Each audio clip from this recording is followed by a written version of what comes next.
Mi hijo me dijo por teléfono, con esa voz fría que había perfeccionado en sus años de gerente corporativo: mamá, si quieres seguir viendo a Mateo, necesitamos hablar de tu situación económica. El niño necesita estabilidad y tú ya no eres joven. Yo apreté el teléfono contra mi oreja con tanta fuerza que los nudillos se me pusieron blancos. 70 años tengo, no soy tonta. Sabía exactamente lo que significaba esa frase. Sabía que detrás de esas palabras había un plan, una estrategia, un objetivo. Y ese objetivo era quedarse con todo lo que yo había construido durante 40 años, trabajando como enfermera de cuidados intensivos en el Hospital La Paz de Madrid. ¿De qué estabilidad hablas, Diego?, le pregunté con voz tranquila, aunque por dentro sentía que un puño invisible me apretaba el pecho. Mateo es mi nieto. Tengo derecho a verlo. Los derechos se ganan, mamá, respondió él, y en ese momento supe que mi propio hijo, la criatura que llevé en mi vientre durante 9 meses, el niño al que amamanté y cuidé cuando tenía fiebre, se había convertido en un extraño. O tal vez siempre lo fue, y yo, como tantas madres, estuve ciega. Pero déjame contarte cómo empezó todo esto. Cómo una abuela de 69 años que solo quería abrazar a su nieto terminó en una batalla legal que cambiaría nuestras vidas para siempre. Y si alguna vez te has sentido invisible, si alguna vez alguien intentó apartarte de lo que más amas, quédate conmigo, porque esta historia no es solo mía, es de todas las mujeres mayores que se niegan a desaparecer en silencio. Todo comenzó hace 2 años, cuando mi hija Clara murió de cáncer de páncreas. Tenía solo 38 años. Su esposo, Javier, no pudo soportar el dolor y se mudó a Argentina 6 meses después, dejando a Mateo, mi único nieto, con mi hijo Diego y su esposa Natalia. Al principio pensé que era una bendición. Diego y Natalia no tenían hijos propios. Mateo tendría un hogar, una familia. Yo podría visitarlo cada domingo, como siempre lo hacía. Podríamos hacer galletas juntos, leer cuentos, jugar en el Parque del Retiro como hacíamos antes. Pero Natalia tenía otros planes. La primera vez que fui a visitarlos, después de que Mateo se mudara con ellos, Natalia abrió la puerta con una sonrisa que no llegaba a sus ojos. Llevaba un vestido blanco de lino que probablemente costaba más que mi alquiler mensual. Su cabello rubio ceniza caía perfectamente sobre sus hombros y sus uñas color nude brillaban bajo la luz del pasillo. Mercedes, me saludó con esa voz dulce que usaba cuando había visitas. No sabíamos que vendrías hoy. Diego no está, tiene una reunión importante en la oficina. Solo vine a ver a Mateo, dije intentando pasar. Le prometí que vendríamos juntos a... Ella bloqueó la entrada con su cuerpo. Seguía sonriendo, pero algo en su mirada había cambiado. Era como ver a un tiburón disfrazado de delfín. Mercedes, necesitamos establecer algunas reglas. Mateo está adaptándose a su nueva vida. Los psicólogos dicen que demasiadas visitas pueden confundirlo, alteran su rutina. ¿Psicólogos?, pregunté sorprendida. ¿Qué psicólogos? Nadie me consultó sobre esto. Bueno, dijo Natalia ajustándose un mechón de cabello, es que Diego y yo somos ahora los tutores legales. Javier firmó todos los documentos antes de irse a Buenos Aires.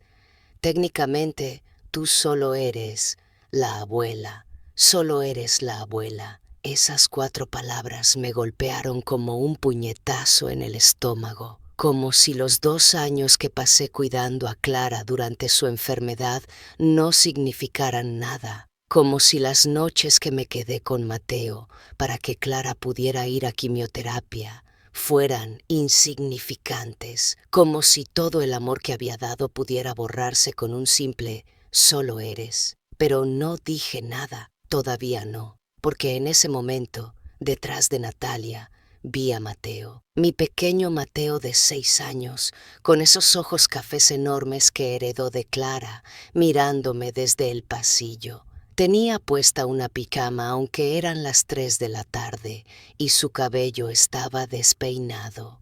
«Abuela», gritó intentando correr hacia mí, pero Natalia lo detuvo con una mano firme sobre su hombro. «Mateo, cariño, la abuela Mercedes solo vino un momento. Tiene que irse porque tú tienes tarea». «Pero es sábado», dijo el niño confundido. «Tarea especial», respondió Natalia con esa sonrisa congelada. «Ve a tu cuarto, ya». Lo vi alejarse arrastrando los pies y algo dentro de mí se quebró, pero aún no sabía hasta dónde llegaría todo esto. Aún no sabía que lo que estaba por venir me obligaría a convertirme en alguien que nunca pensé que sería. Una abuela detective, una anciana guerrera, una mujer dispuesta a todo por proteger a su nieto. 3 semanas después, recibí la llamada de mi abogada, Cristina Valverde, una mujer brillante que había conocido años atrás cuando trabajé en un caso de negligencia médica. «Mercedes», me dijo con voz seria, «necesito que te sientes. Tengo buenas y malas noticias». Me senté en mi pequeña cocina, rodeada de las fotografías de Clara que había pegado por todas las paredes, mi hija sonriendo en su graduación, mi hija abrazando a Mateo recién nacido, mi hija en el hospital, calva por la quimioterapia, pero aún sonriendo, siempre sonriendo. «Dime», susurré, «ganaste la demanda. El Hospital La Paz fue declarado culpable de negligencia médica en tu caso. Te corresponden 890.000 euros de indemnización».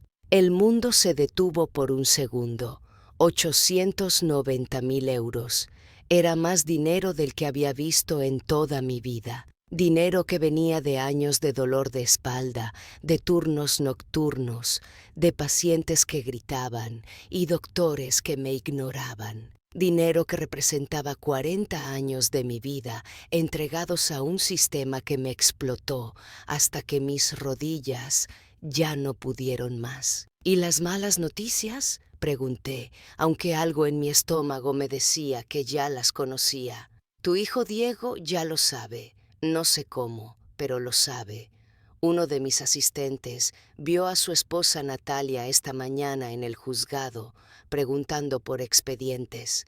Mercedes, tienes que proteger ese dinero, ahora mismo». Colgué el teléfono y me quedé mirando mis manos arrugadas, con manchas de la edad, con venas que sobresalían como ríos bajo la piel. Manos que habían sostenido a bebés recién nacidos, que habían cerrado los ojos de ancianos moribundos, que habían acariciado el rostro de mi hija mientras la vida se le escapaba. Y en ese momento supe 2 cosas con absoluta certeza. Primera, Diego y Natalia vendrían por ese dinero. Segunda, yo no iba a dejar que se salieran con la suya. La llamada llegó exactamente 48 horas después.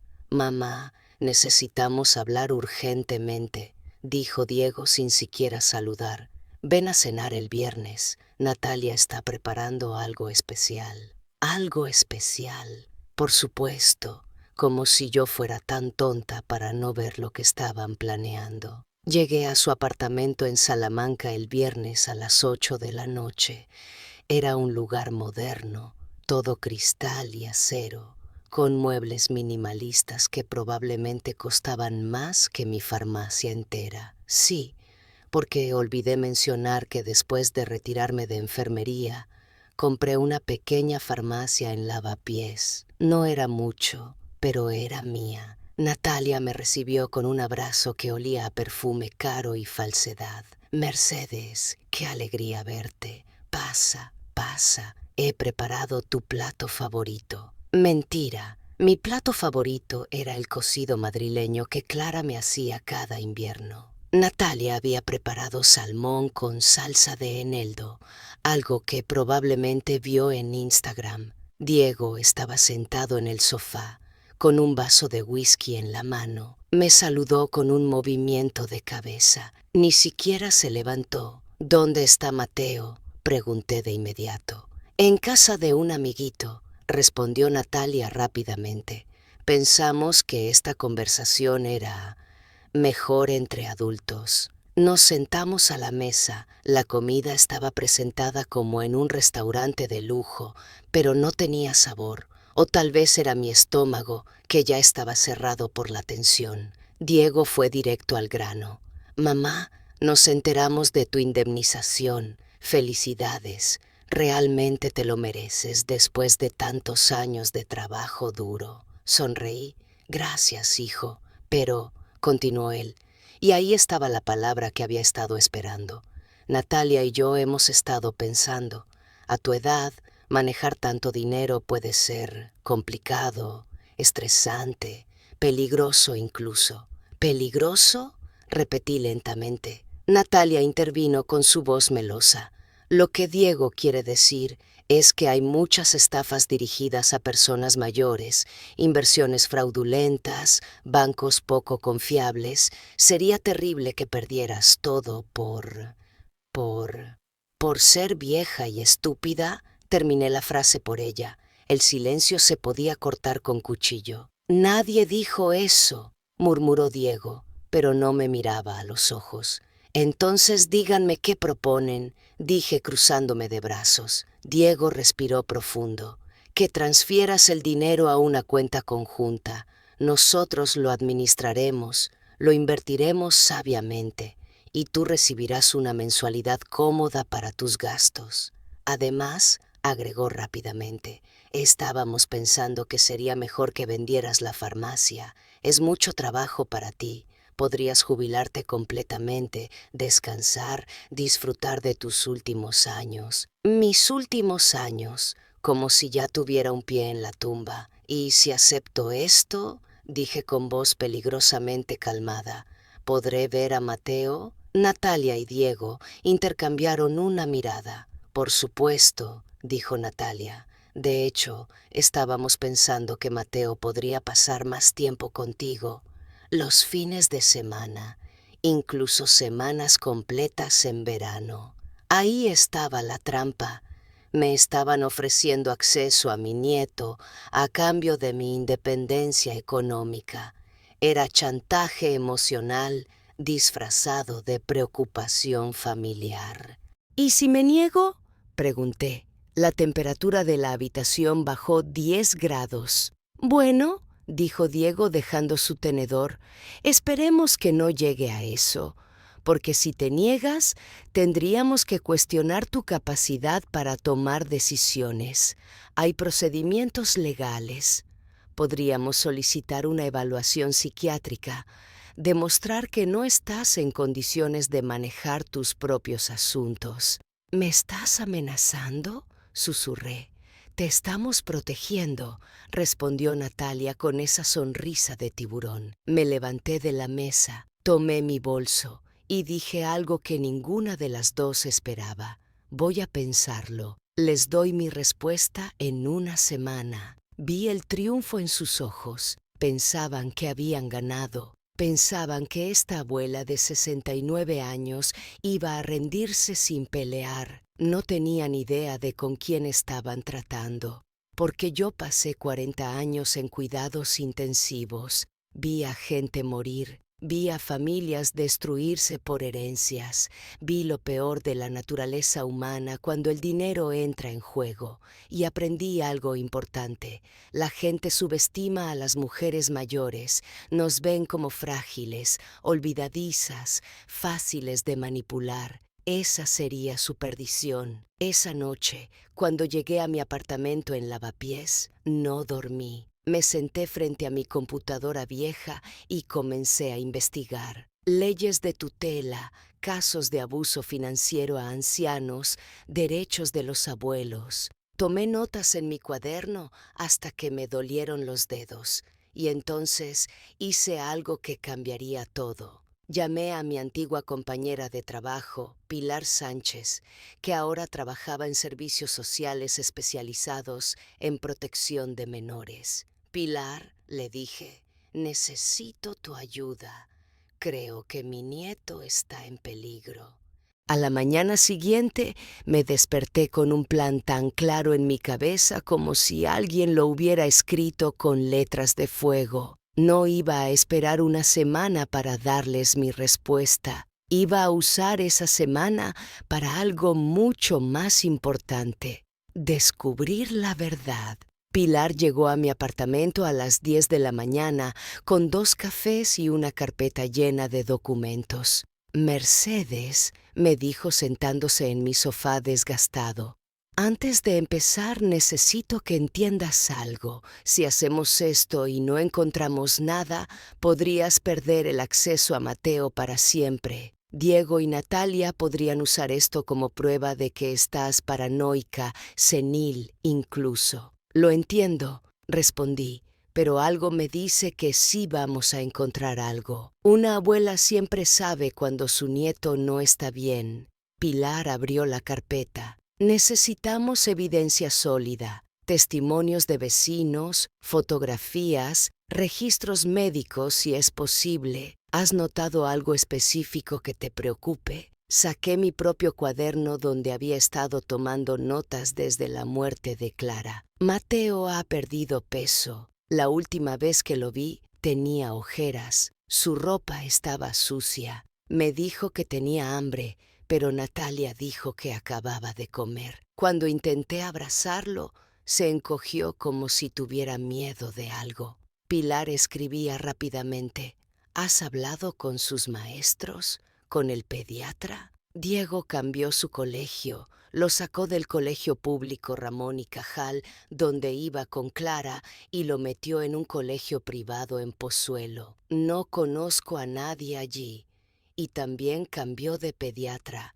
Al doctor Hernández, que lo atendía desde bebé, lo reemplazó con una doctora nueva que es amiga de Natalia. Eso es una señal de alarma, murmuró Pilar. Están aislándolo, eliminando testigos que podrían notar cambios en su comportamiento.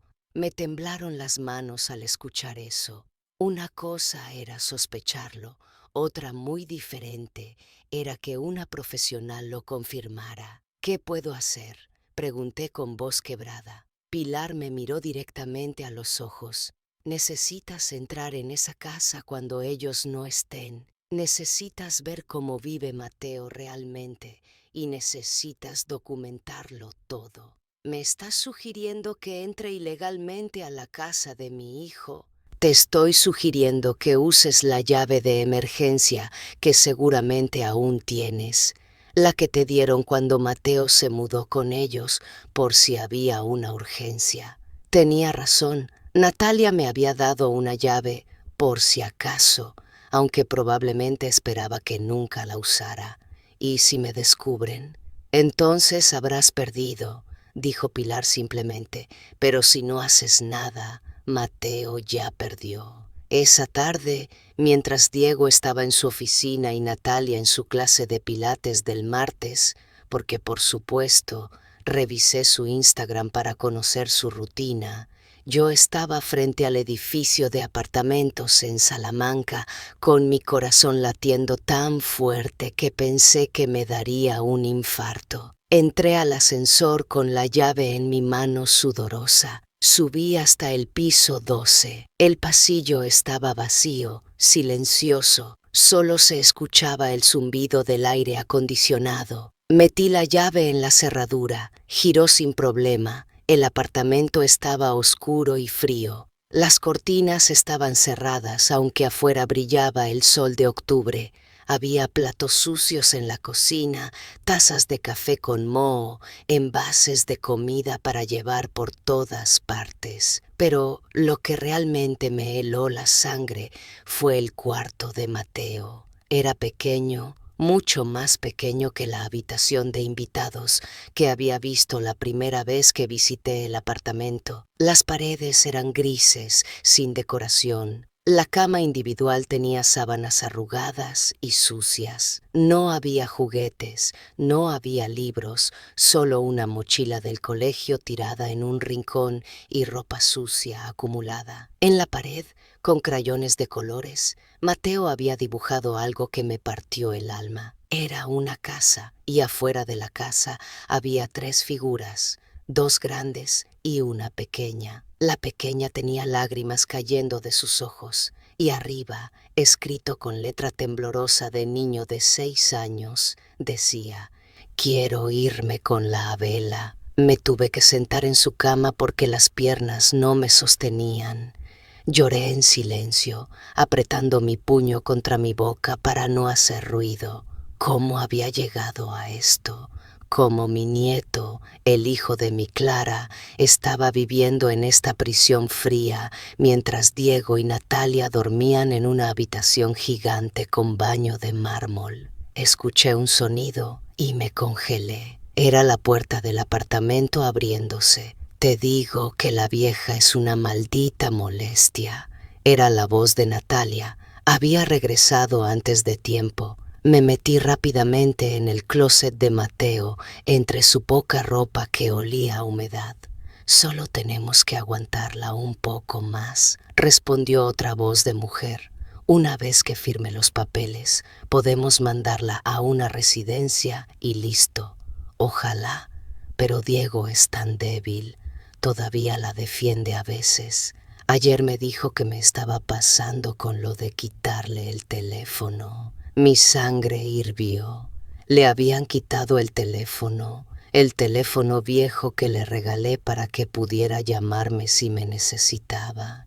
«¿Y el niño?», preguntó la otra voz. «¿Mateo? Uf, no me hables. Es un tormento. Siempre llorando por su mamá, por su abuela. No come, se hace pipí en la cama. Honestamente, si no fuera porque la herencia de Clara eventualmente será suya, ya lo habría mandado con su padre a Argentina». Sentí que mi corazón se detenía. Esta mujer, esta monstrua, veía a mi nieto como una inversión, como una molestia que había que tolerar hasta cobrar. Pero ahora con los 890.000 euros de la vieja, no podrían... Exacto. Por eso necesitamos ese dinero. Diego quiere expandir su negocio. Yo quiero abrir mi marca de ropa de yoga. El dinero de la farmacia también nos vendría bien. Esa cosa debe valer al menos 200.000 euros. ¿Y crees que firmará? Natalia se rió. Una risa fría que me dio escalofríos.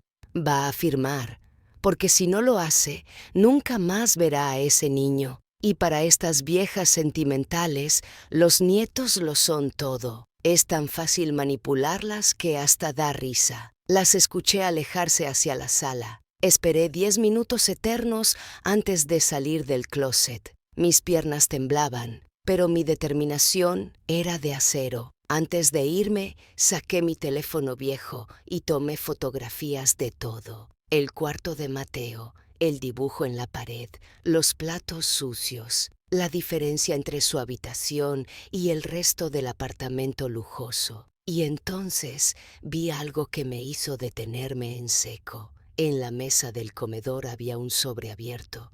Dentro había documentos del juzgado. Los tomé y los fotografié rápidamente. Eran papeles de tutela. Diego y Natalia estaban iniciando un proceso legal para ser tutores permanentes de Mateo, eliminando cualquier derecho que Javier pudiera tener desde Argentina. Pero había más. En la última página había una nota escrita a mano por Natalia. Una vez firmado, contactar abogado para demencia senil Mercedes, aprovechar edad más medicación postoperatoria como evidencia e incapacidad mental.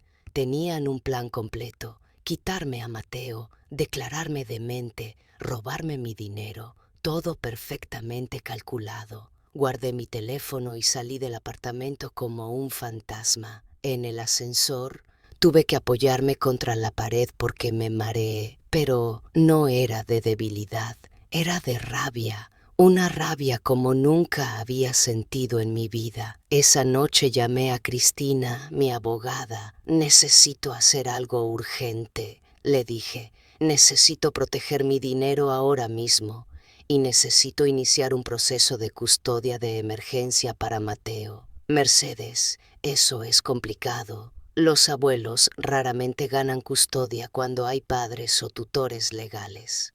No estoy pidiendo que sea fácil, estoy pidiendo que sea posible. Hubo un silencio. Necesitarías pruebas muy contundentes de negligencia o abuso. Las voy a conseguir. Al día siguiente, Pilar me trajo algo que cambiaría todo. Una cámara pequeña del tamaño de un botón que se podía esconder en cualquier lugar. Es ilegal grabar sin consentimiento, me advirtió. Si descubren esto, podría volverse en tu contra. Lo sé, dije tomando la pequeña cámara, pero no me importa. Si tengo que romper la ley para salvar a mi nieto, la romperé. Esperé hasta el jueves. Ese día, según el Instagram de Natalia, ella y Diego tenían una cena romántica en un restaurante de moda en Malasaña. El post ya estaba programado. Foto de copas de vino con filtro vintage, caption sobre tiempo de calidad en pareja, emojis de corazones.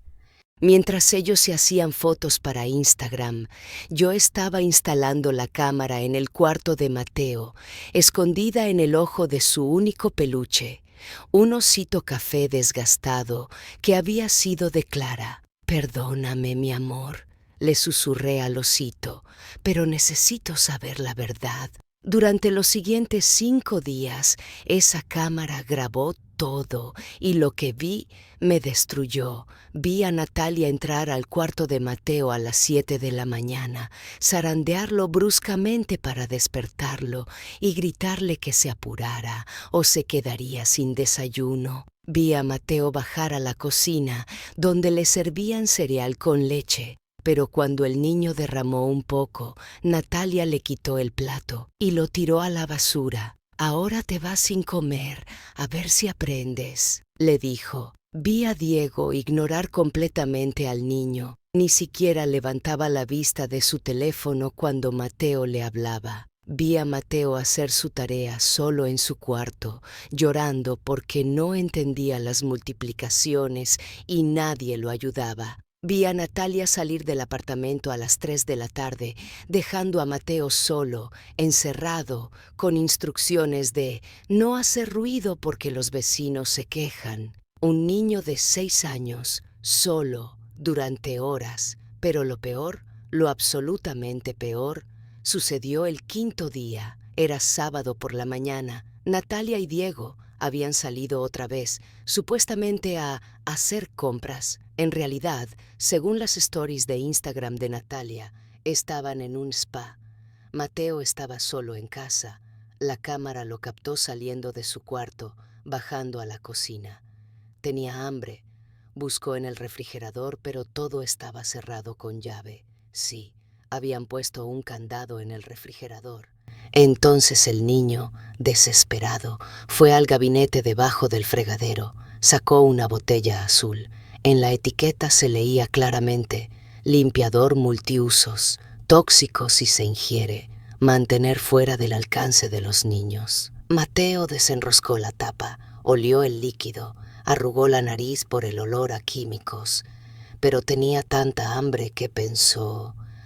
No sé qué pensó, solo sé que se llevó la botella a los labios y yo, sentada frente a mi computadora a las 11 de la noche, revisando las grabaciones, grité con tanta fuerza que mi vecina de al lado tocó la pared preocupada. Vi a Mateo tomar un sorbo, vi su cara contorsionarse, vi cómo empezaba a toser, a asfixiarse, a llorar, y entonces dejó de moverse. Mi nieto, mi bebé, el hijo de mi hija, se desplomó en el piso de la cocina, solo, envenenado, muriendo. No esperé ni un segundo. Tomé mi teléfono, llamé al 112 y corrí hacia la calle. Mi nieto se envenenó, grité al operador mientras paraba un taxi con la mano temblorosa. Está en calle Castelló 47, piso 12B, solo. Los tutores no están. Limpador, bebió limpiador. Por favor, por favor. El taxi voló por Madrid.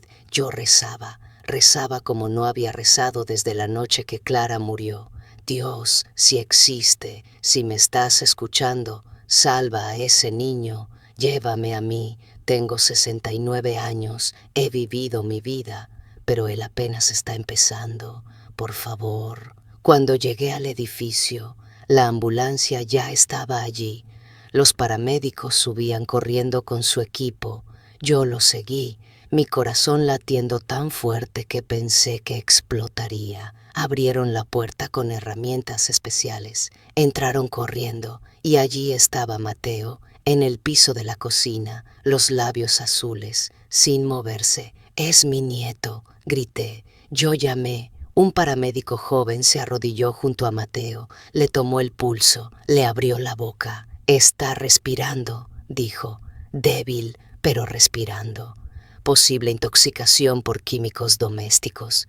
Necesitamos llevarlo ahora». Los subieron a una camilla. Yo subí a la ambulancia con ellos. Nadie me detuvo. Tomé la mano pequeña de Mateo, tan fría, tan frágil. «Aguanta, mi amor», le susurré. «La abuela está aquí.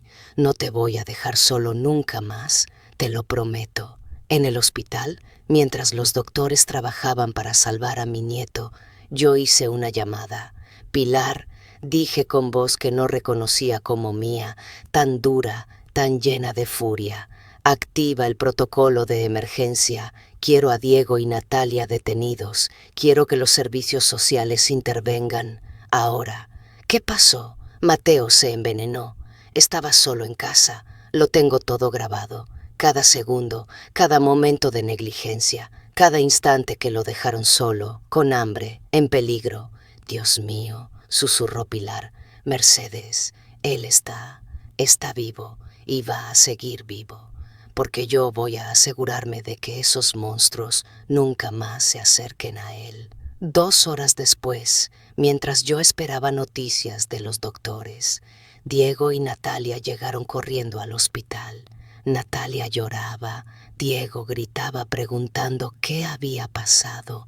Me vieron sentada en la sala de espera y algo en mi cara debe haberles dicho que todo había cambiado, porque ya no era la abuela que podían manipular. Era una mujer que había visto morir a su hija y que no iba a permitir que se llevaran a su nieto también. Diego se acercó con los ojos rojos. «Mamá, ¿qué pasó? ¿Cómo supiste que...?»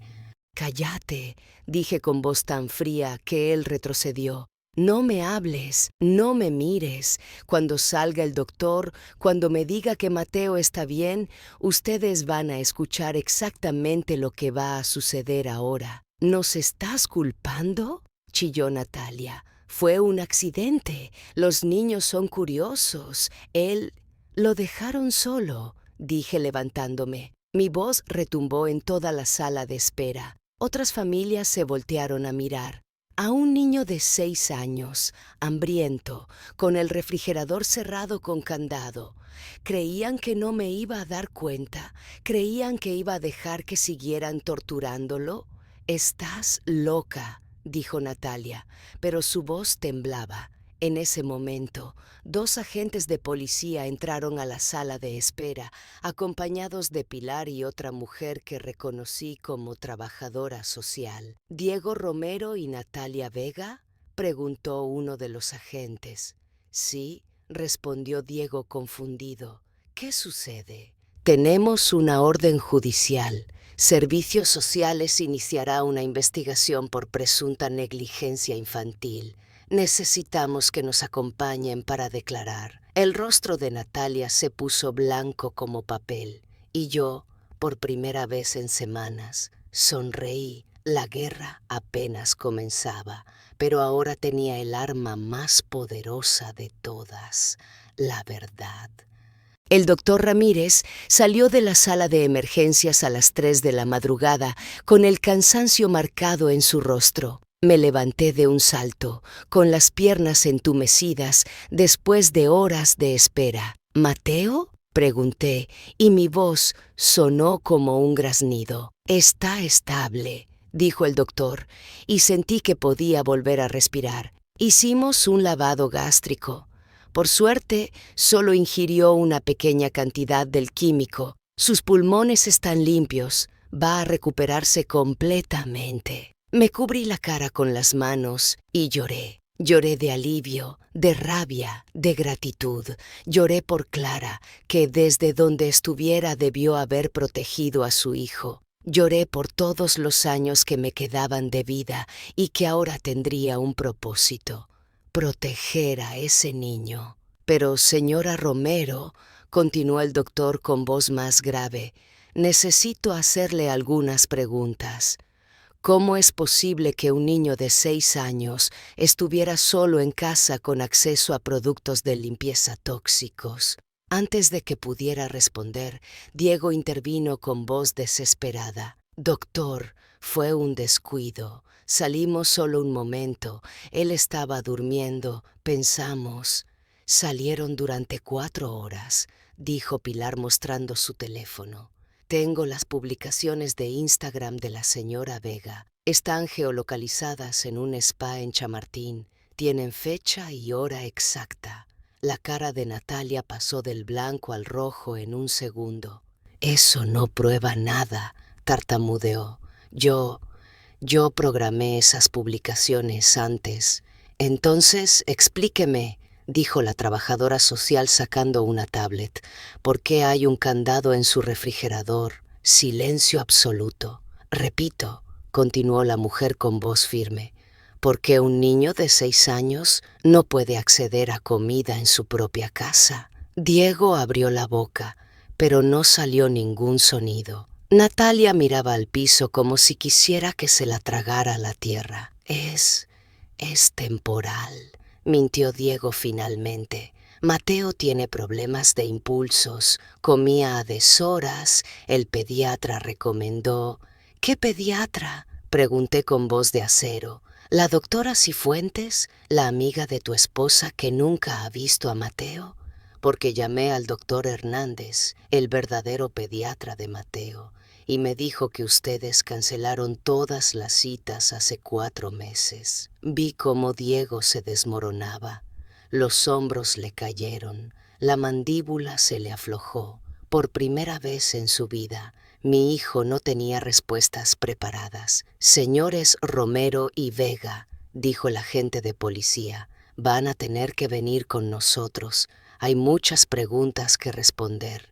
Esto es un montaje, gritó Natalia de repente, señalándome con el dedo. Ella lo planeó todo. Esa vieja loca quiere quitarnos al niño para quedarse con su herencia. El silencio que siguió fue tan denso que se podía cortar. Me levanté lentamente, caminé hacia Natalia hasta quedar a centímetros de su cara y entonces, con toda la calma del mundo, dije: yo no necesito planear nada, querida. Ustedes cavaron su propia tumba. Saqué mi teléfono y le di play a un video. La pantalla mostró el cuarto de Mateo, las paredes grises, el dibujo con crayones donde pedía irse con su abuela. Luego mostró a Natalia entrando, zarandeando al niño, gritándole: «Esto es ilegal», siseó Natalia. «No puedes grabar sin consentimiento». «Tienes razón», dije con una sonrisa que no llegaba a mis ojos. Probablemente un juez no lo admita como evidencia. Pero ¿sabes quién sí puede verlo? Tus 47,000 seguidores de Instagram. Su cara se descompuso completamente. No te atreverías. Ponme a prueba. Diego me tomó del brazo, desesperado. Mamá, por favor, podemos arreglar esto. Hablar, llegar a un acuerdo. No destruyas a tu propia familia. Lo miré, realmente lo miré. Y vi lo que siempre estuvo ahí, pero nunca quise admitir. Mi hijo era un cobarde, un hombre que elegía el camino fácil, que dejaba que su esposa tomara las decisiones crueles mientras él miraba para otro lado.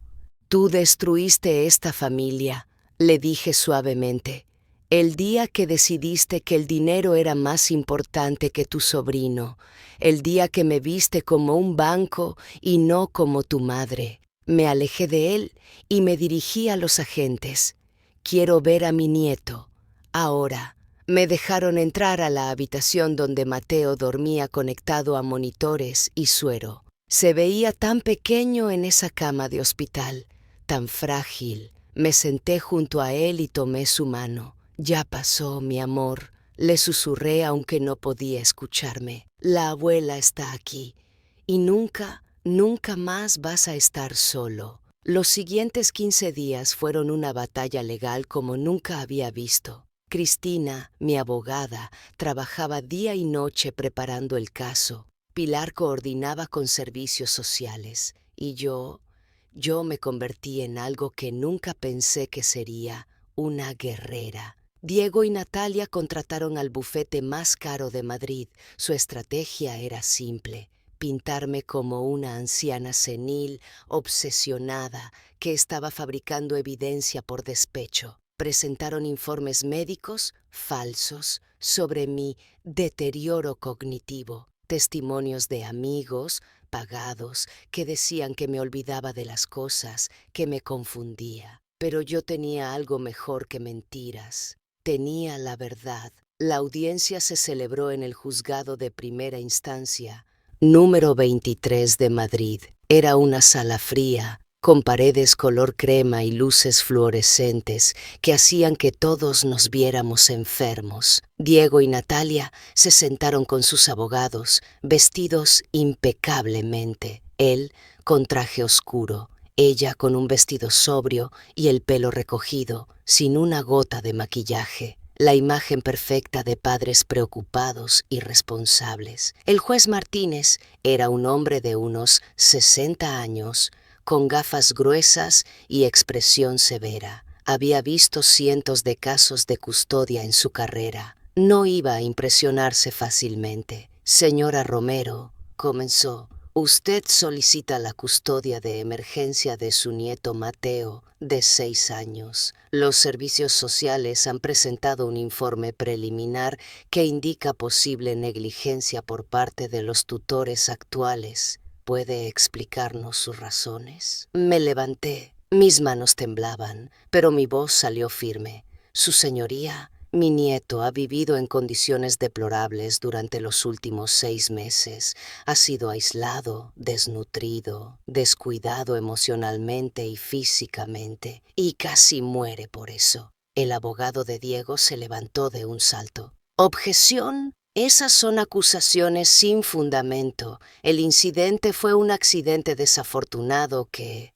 ¿Un accidente? Lo interrumpí y mi voz retumbó en la sala. Es un accidente dejar a un niño de 6 años solo durante 4 horas con hambre y acceso a químicos tóxicos. Señora Romero, dijo el juez, por favor, controle su tono. Respiré profundo. Disculpe, su señoría, pero tengo pruebas, muchas pruebas. Cristina comenzó a presentar la evidencia. Primero, las fotografías del cuarto de Mateo. El contraste entre su habitación diminuta y gris versus la suite de lujo de Diego y Natalia dejó a la sala en silencio. Luego, los registros médicos del Hospital La Paz, mostrando que Mateo había perdido 4 kilos en 6 meses. Después, el testimonio del conserje del edificio que declaró haber visto a Mateo solo en el apartamento muchas veces mirando por la ventana. Pensé que era normal, dijo el hombre avergonzado. No quería meterme en problemas con los señores Romero. Ellos son importantes. Pero la bomba real llegó cuando Cristina sacó una laptop y anunció: Su señoría, con su permiso, me gustaría presentar evidencia audiovisual. El abogado de Diego casi gritó: esa grabación es ilegal. Fue obtenida sin consentimiento, en una propiedad privada. No puede ser admitida. El juez Martínez se quitó los lentes y los limpió lentamente. Técnicamente tiene razón, letrado, pero estamos en una audiencia de custodia de emergencia donde la seguridad de un menor está en juego. Voy a permitir la evidencia, aunque su admisibilidad en un juicio formal podría ser cuestionada. Lo que vino después fue brutal. La sala entera vio las grabaciones, vieron a Natalia zarandear a Mateo, gritarle que era una molestia, tirarle la comida a la basura. Vieron a Diego ignorar al niño completamente,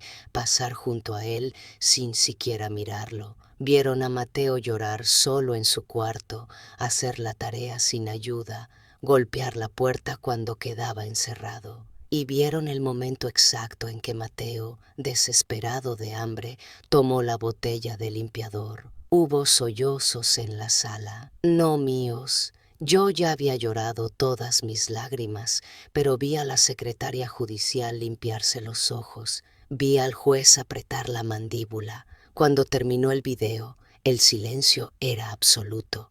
Eso está editado, tartamudeó Natalia, pero su voz sonaba hueca incluso para ella misma. Tengo el archivo original completo, dijo Cristina tranquilamente, sin cortes, 5 días de grabación continua.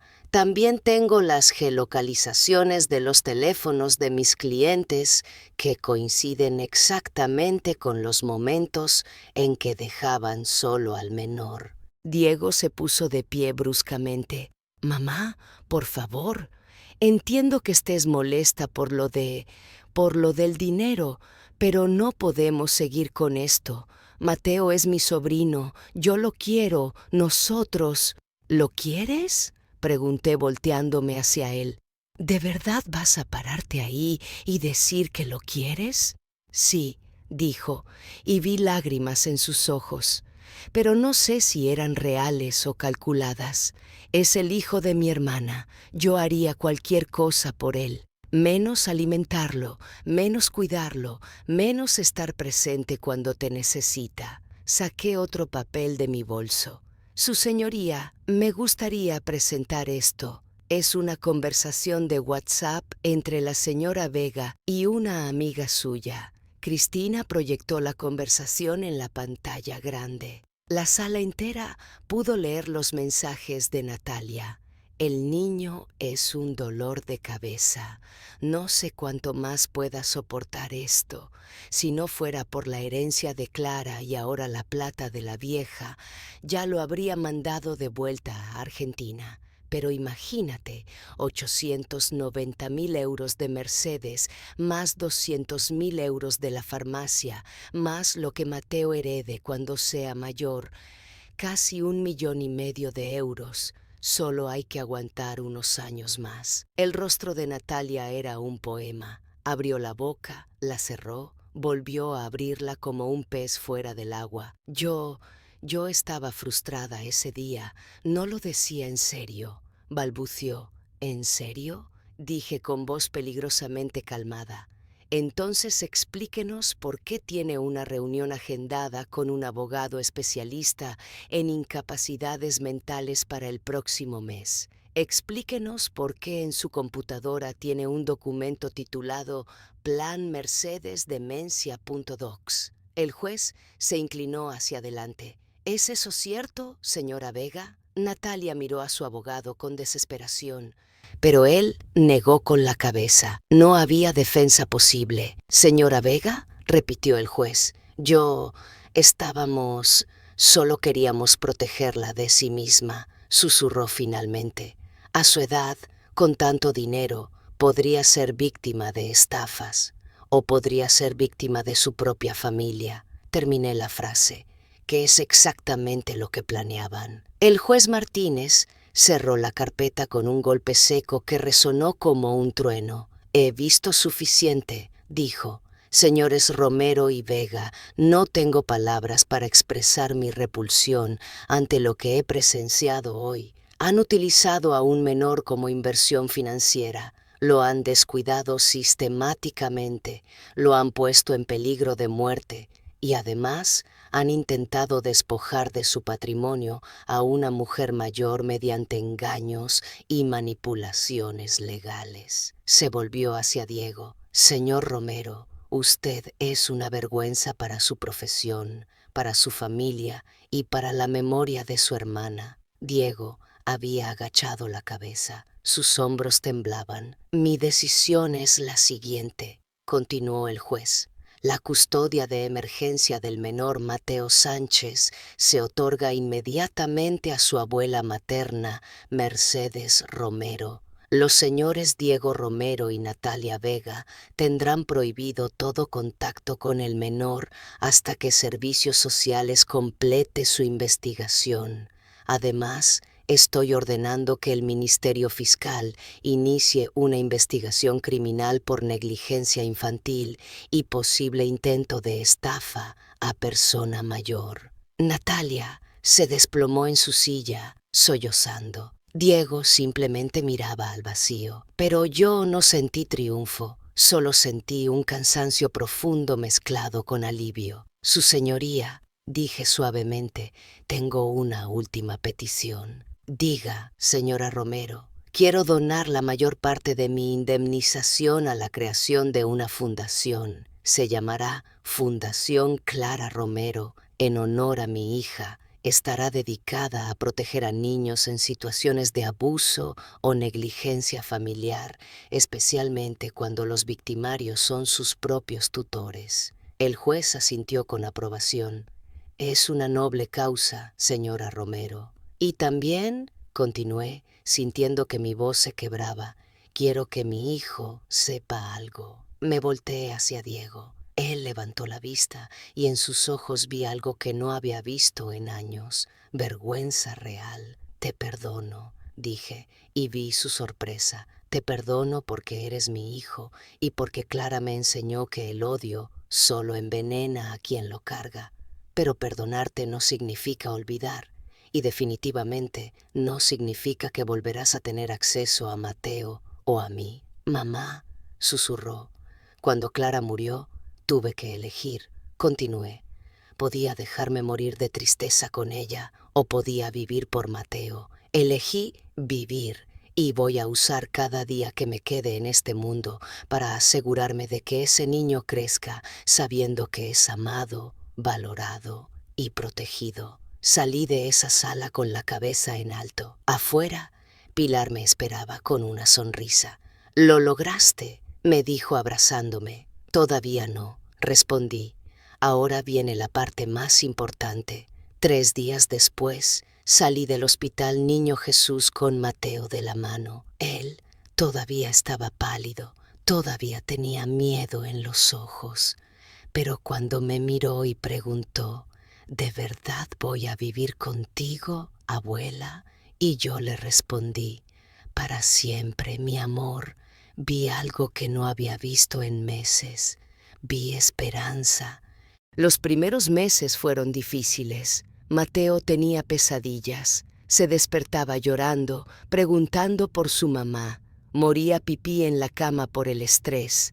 Tenía miedo de quedarse solo aunque fuera 5 minutos, pero poco a poco, día a día, sesión de terapia tras sesión de terapia, mi nieto empezó a sanar. Le inscribí de vuelta en el Colegio Ramón y Cajal, donde todos sus maestros lo recordaban con cariño. Le compré una cama nueva, decoramos su cuarto juntos con pósters de dinosaurios y superhéroes. Le cociné todas sus comidas favoritas, croquetas, tortilla de patatas, el cocido que Clara le hacía, y cada noche, antes de dormir, le leía el mismo cuento que le leía a Clara cuando era pequeña, El Principito. Las personas mayores nunca entienden nada por sí solas, leía, y es agotador para los niños tener que darles explicaciones una y otra vez. Mateo se acurrucaba contra mí, con su cabeza sobre mi hombro, y yo sentía que Clara estaba allí con nosotros, en cada risa de su hijo, en cada abrazo, en cada momento de paz. 1 año después, inauguramos oficialmente la Fundación Clara Romero. El evento se celebró en un salón del Ayuntamiento de Madrid. Vinieron periodistas, políticos, representantes de otras organizaciones de protección infantil, pero la persona más importante que vino fue Mateo, mi nieto de 7 años, ahora con mejillas rosadas y una sonrisa que iluminaba toda la sala. Cortó la cinta inaugural. Esta fundación, dije ante los micrófonos, existe porque mi hija no está aquí para proteger a su hijo, pero existe para todos los niños cuyos padres no pueden o no quieren protegerlos, para los abuelos que tienen que convertirse en padres otra vez, para las familias que se rompen y necesitan reconstruirse. Más tarde, cuando todos se fueron y solo quedamos Mateo y yo, nos sentamos en las escaleras del ayuntamiento, comiendo helado aunque hacía frío. «Abuela», me dijo de repente, «¿crees que mamá nos ve?» «Todos los días», respondí con certeza absoluta, «y está muy orgullosa de ti». «¿Y de ti también?», me reí. «Eso espero, mi amor, eso espero». Diego intentó contactarme varias veces ese año. Cartas que nunca abrí, mensajes que nunca leí. En su juicio por negligencia, recibió servicios comunitarios y libertad condicional. Natalia cumplió 6 meses de cárcel por intento de estafa a persona mayor. No sentí satisfacción por eso, solo sentí nada, como si esa parte de mi vida, esa ilusión de familia que nunca realmente existió, se hubiera evaporado. 5 años después, en mi cumpleaños número 74, Mateo me sorprendió con un dibujo. Ya no era el niño asustado de 6 años, era un preadolescente de 11, con la voz cambiando y el inicio de un bigote que se negaba a afeitarse. El dibujo mostraba 2 figuras tomadas de la mano bajo un cielo lleno de estrellas. Una figura baja y redonda con el cabello gris, una figura más alta con una gran sonrisa, y arriba, entre las estrellas, una tercera figura los miraba. «Somos nosotros», explicó señalando las 2 figuras de abajo, «y esa es mamá, cuidándonos». Lo abracé con tanta fuerza que protestó riendo. Esa noche, sola en mi habitación, miré las fotografías de Clara que cubrían mis paredes. Mi hija el día de su boda, mi hija con Mateo recién nacido, mi hija un mes antes de morir, calva pero sonriendo, siempre sonriendo. «Lo logré, mi niña», le susurré a esas fotografías. «Tu hijo está a salvo, está feliz, está amado, y yo sigo aquí, cuidándolo, como te prometí». Y juro que en ese momento las cortinas se movieron con una brisa que no venía de ninguna parte, y supe, con esa certeza que solo las madres entienden, que Clara me había escuchado. Si llegaste hasta aquí, si esta historia te tocó el corazón, déjame un comentario contándome. ¿Conoces a alguna abuela guerrera como Mercedes? Alguien que lo perdió todo pero siguió luchando. Porque estas historias no son solo mías, son de todas las mujeres que se niegan a desaparecer, que protegen a los suyos con garras y dientes, que convierten el dolor en propósito. Dale like si crees que el amor de una abuela es la fuerza más poderosa del universo. Y suscríbete, porque cada semana comparto más historias de dignidad, valentía y esos pequeños milagros que llamamos familia. Porque al final, lo único que importa no es cuánto dinero tengas, ni cuántos años vivas. Lo que importa es a quién proteges cuando el mundo se vuelve oscuro y con quién compartes el helado cuando todo finalmente está bien.